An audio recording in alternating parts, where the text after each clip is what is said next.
Chapter 45. Noah Claypole is employed by Fagin on a secret mission.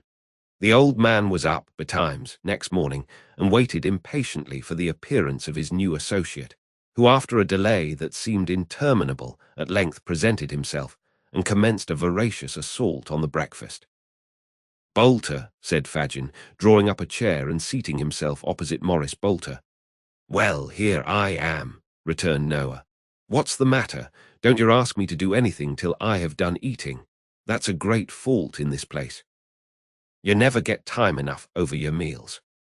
"You can talk as you eat, can't you?" said Fagin, cursing his dear young friend's greediness from the very bottom of his heart. "Oh, yes, I can talk." "I get on better when I talk," said Noah, cutting a monstrous slice of bread. "Where, Charlotte?" "Out," said Fagin. "I sent her out this morning with the other young woman because I wanted us to be alone." "Oh," said Noah. "I wish you had ordered her to make some buttered toast first. Well, talk away. You won't interrupt me." There seemed, indeed, no great fear of anything interrupting him, as he had evidently sat down with a determination to do a great deal of business. "You did well yesterday, my dear," said Fagin.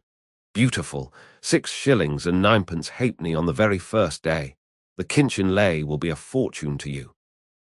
"Don't you forget to add 3 pint pots and a milk can," said Mr. Bolter. "No, no, my dear. The pint pots were great strokes of genius, but the milk can was a perfect masterpiece." "Pretty well, I think, for a beginner," remarked Mr. Bolter complacently. "The pots I took off airy railings, and the milk can was standing by itself outside a public-house.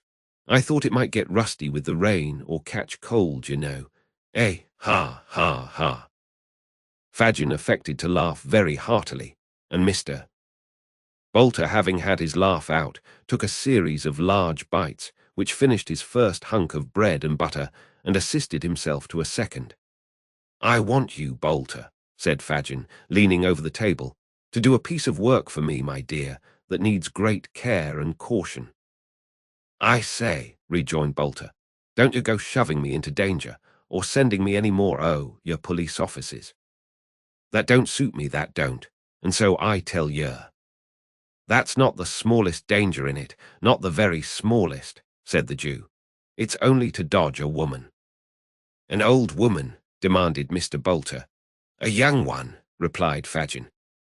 "I can do that pretty well, I know," said Bolter. "I was a regular cunning sneak when I was at school. What am I to dodge her for? Not to do anything, but to tell me where she goes, who she sees, and if possible what she says. To remember the street, if it is a street, or the house, if it is a house, and to bring me back all the information you can." "What'll you give me?" asked Noah, setting down his cup and looking his employer eagerly in the face. "If you do it well, £1, my dear." £1, said Fagin, wishing to interest him in the cent as much as possible. "And that's what I never gave yet, for any job of work where there wasn't valuable consideration to be gained." "Who is she?" inquired Noah. "One of us." "Oh, law," cried Noah, curling up his nose. "You're doubtful of her, are ye?" "She has found out some new friends, my dear, and I must know who they are," replied Fagin. "I see," said Noah. "Just to have the pleasure of knowing them, if they're respectable people, eh? Ha, ha, ha, I'm your man." "I knew you would be," cried Fagin, elated by the success of his proposal. Of course," replied Noah. "Where is she?" "Where am I to wait for her? Where am I to go?" "All that, my dear, you shall hear from me. I'll point her out at the proper time," said Fagin. "You keep ready and leave the rest to me." That night, and the next again, the spy sat booted and equipped in his carter's dress, ready to turn out at a word from Fagin. 6 nights passed, 6 long weary nights, and on each, Fagin came home with a disappointed face and briefly intimated that it was not yet time. On the 7th he returned earlier, and with an exultation he could not conceal. It was Sunday. "She goes abroad tonight," said Fagin, "and on the right errand, I'm sure. for she has been alone all day, and the man she is afraid of will not be back much before daybreak. Come with me, quick." Noah started up without saying a word, for the Jew was in a state of such intense excitement that it infected him. They left the house stealthily, and hurrying through a labyrinth of streets, arrived at length before a public house, which Noah recognized as the same in which he had slept on the night of his arrival in London. It was past 11 o'clock, and the door was closed. It opened softly on its hinges as Fagin gave a low whistle. They entered without noise, and the door was closed behind them. Scarcely venturing to whisper, but substituting dumb show for words, Fagin, and the young Jew who had admitted them, pointed out the pane of glass to Noah, and signed to him to climb up and observe the person in the adjoining room. "Is that the woman?" he asked, scarcely above his breath. Fagin nodded yes. "I can't see her face well," whispered Noah. "She is looking down, and the candle is behind her." "Stay there," whispered Fagin. He signed to Barney, who withdrew. In an instant, the lad entered the room adjoining, and under pretence of snuffing the candle, moved it in the required position, and speaking to the girl, caused her to raise her face. "I see her now," cried the spy. "Plainly.